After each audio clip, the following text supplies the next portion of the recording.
It is very easy to blur the line between creativity and laziness, and this makes it increasingly important to understand the balance between seeking inspiration and getting the job done. Now, God has put in everyone the ability to ignite that spark of creativity, and it is up to us to work out the details. Now, the big question is, how do you work out the details?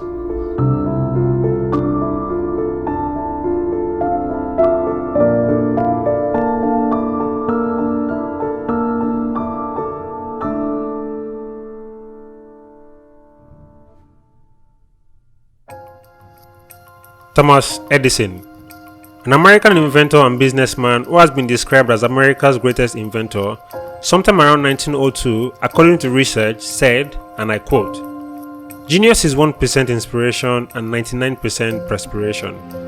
In layman's terms, what this means is that great accomplishments depend not so much on ingenuity as on hard work.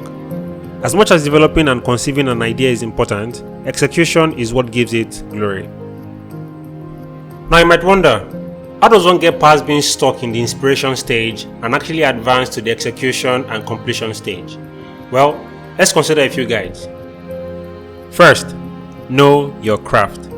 What I'm saying is practice. Every day, every chance you get, because the better you can manipulate your tools, the easier the ideas will flow from your imagination to the real world.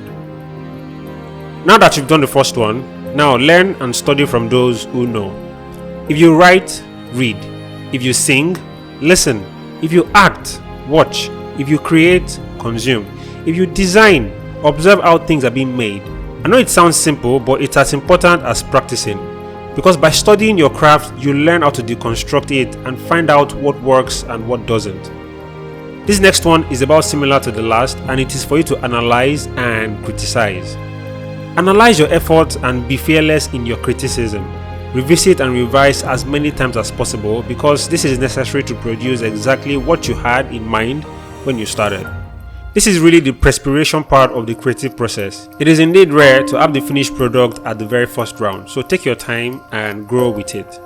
If it's necessary, walk away and come back later so that you can see it with new eyes. Find someone who will give you honest feedback and don't be put off by criticism. Embrace it and learn from it, because a lot of what we learn to do right comes from doing it wrong.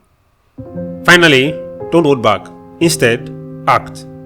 One of my worst habits is that I will let an idea slack as I pretend to think about how to get it done.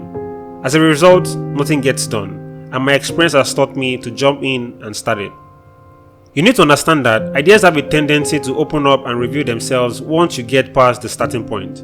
Keeping in mind that it doesn't have to be perfect right out of the gate. That's what revisions are for, and the idea is to get the ball rolling.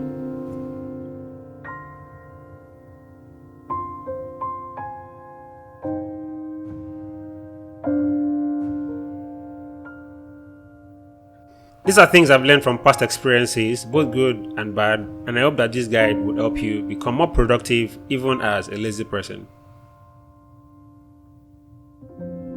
Thank you so much for watching this video, and if you're yet to subscribe to this channel, please kindly do so. I really appreciate your support. It goes a long way, and thank you very much for watching. If you would love to receive weekly emails from me about simple living, productivity, and a creative lifestyle, you can sign up to my newsletter at oladimeji.com/newsletter. Again, it is oladimeji.com/newsletter. Thank you so much, and